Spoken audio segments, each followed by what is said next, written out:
হুটখোলা গাড়িতে, আবার কখনো পায়ে হেঁটে।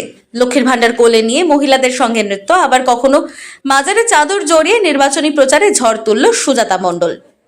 প্রার্থী হিসেবে নাম ঘোষণার পর থেকেই বিরোধীদের 1 ইঞ্চি নির্বাচনী প্রচারে জমি ছাড়তে নারাজ বিষ্ণুপুর লোকসভা কেন্দ্রের তৃণমূল কংগ্রেসের প্রার্থী সুজাতা মণ্ডল। মঙ্গলবার সকাল থেকে ইন্দাস ব্লকের বিভিন্ন প্রান্তে নির্বাচনী প্রচার সারলেন সুজাতা মণ্ডল। কখনো পায়ে হেঁটে, আবার কখনো হুটখোলা গাড়িতে করে প্রচার ছাড়ছেন তিনি।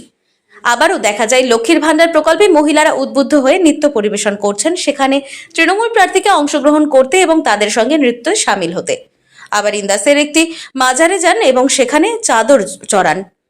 সব মিলিয়ে নির্বাচনী প্রচারে ঝড় তুলছেন বিষ্ণুপুর লোকসভা কেন্দ্রের তৃণমূল কংগ্রেসের প্রার্থী সুজাতা মণ্ডল। ব্যুরো রিপোর্ট, দিনরাত স্টার নিউজ।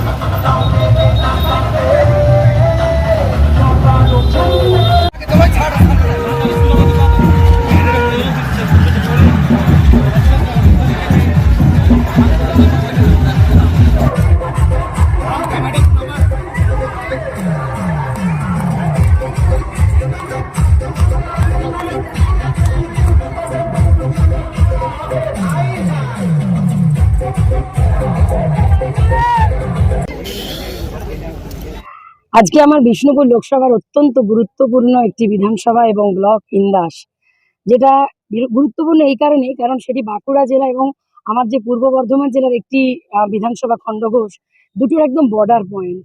তাই আমি সেখানে সকাল থেকে আজকে এসেছি। অনেকগুলি গ্রাম ঘুরে ঘুরে ঘুরে ঘুরে এখন একটি মাজারে এলাম। সেখানে প্রভুকে, আল্লাহকে আমি নিবেদন করলাম, প্রার্থনা করলাম। আর লক্ষ্মী ভান্ডার, আমি তো একটা নারী, আর আমার নেত্রী তিনিও একজন নারী। বাংলার প্রতিটা নারীর সাথে সাথে আমার বিষ্ণুপুর লোকসভার প্রতিটা নারী, ইন্দাসের নারী, সবাই এত সম্মানিত, সুরক্ষিত লক্ষ্মী ভান্ডারের যে বর্ধিত ডবল টাকাটা পেয়ে যে উচ্ছ্বসিত, সেটা যেন কোথাও তাদের চোখে মুখে মানে একদম আছড়ে পড়ছে। প্রচুর মানুষের সমর্থন। কোথাও দেখলাম না বিজেপি বলে কিছু আছে, শুধু রাতের অন্ধকারে তাদের কিছু দুষ্কৃতীরা নামটাম লিখে দিয়ে যাচ্ছে ছাড়া কোথাও বিজেপি বলে কিছু নেই দেখলাম। এবং মানুষ যেভাবে, বিশেষ করে মহিলারা, মানে বাড়িতে দুধ চাপিয়ে বা ছোট বাচ্চাকে খাওয়াতে খাওয়াতে এঁঠো মুখে ছুটে আসছে, হাত মেলাচ্ছে, আশীর্বাদ করছে, ফুল ছুঁড়ছে, মালা পরাচ্ছে, মিষ্টি খাওয়াচ্ছে, জল খাওয়াচ্ছে। মানে আমি জাস্ট কি বলবো, মানে বিভোর, মানে আমার ভাষা নেই। জীবনে এতটা প্রাপ্তি জানি না কোনো নিশ্চয়ই পুণ্য ছিল। লক্ষ্মীর ভান্ডার নিয়ে কোনো বার্তা দিতে চাইলে? লক্ষ্মী ভান্ডার আমাদের মেয়েদের কাছে পরম সম্মানের, কারণ আমরা মেয়েরা মা লক্ষ্মীর জাত, এটা সবাই বলে। তো সেটা এতদিন কেউ ভাবেনি। সিপিএম, বিজেপি, কংগ্রেস ভেবেছেন তিনি নিজে হচ্ছেন বাংলার মা দুর্গা, ভারতের মা দুর্গা, এবং সত্যিকারের তিনিই হচ্ছেন অন্নপূর্ণা লক্ষ্মী মমতা বন্দ্যোপাধ্যায়। তিনি যখন বাংলার প্রত্যেকটি নারীকে, আমার বিষ্ণুপুর লোকসভার প্রত্যেকটি নারীকে মা লক্ষ্মী সম্মানে ভূষিতা করে লক্ষ্মী ভান্ডার দিয়ে, যাদের সার্টিফিকেট আছে, কাস্ট সার্টিফিকেট, তাদের 1000 থেকে 1200 হলো। জেনারেল কাস্ট যাদের সার্টিফিকেট নেই তাদের 500 থেকে বেড়ে 1000 হলো। এটাতে মেয়েরা যে কি পরিমাণ সুরক্ষিত, সম্মানিত, সেটা এক একটা ঘটনা যদি আপনাদেরকে বলি, মানে আপনাদের অবাক হয়ে যাবেন। কেউ বলছে বাচ্চা টিউশনি একটা দিতে পারবো, কেউ বলছে শ্বশুর মশাইয়ের খুব শরীর খারাপ, একটা জীবনদায়ী ওষুধ কিনতে পারবো।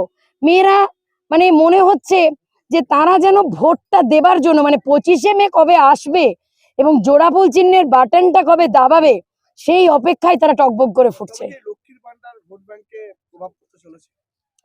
মমতাদির উন্নয়ন, সম্পূর্ণ উন্নয়ন।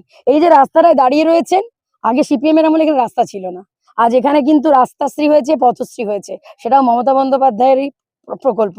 এবং প্রত্যেকটি ঘরে, আমার বিষ্ণুপুর লোকসভার বা এই যেখানে দাঁড়িয়ে রয়েছে ইন্দাস, এমন একটি ঘর খুঁজে পেলাম না যেখানে মমতাদির উন্নয়নের প্রকল্প পৌঁছে যায়নি। আমার সঙ্গে অনেকগুলি লক্ষ্মীশ্রী ছিল, কন্যাশ্রী ছিল, তারা লক্ষ্মী ভান্ডার নিয়ে এত সুন্দর সেজেগুজে মা লক্ষ্মীর মতো এসে আমাদের সাথে প্রচারে বেরিয়েছে। তারা প্রত্যেকেই নতুন ভোটার, অনেকে আগামী দিন ভোট দেবে। তারা একটাই কথা বলছে যে লক্ষ্মী ভান্ডার, কন্যাশ্রী, রূপশ্রী, সবুজ সাথী আমরা যা পেয়েছি, আমরা মমতাদি ছাড়া কাউকে ভোট দেব না।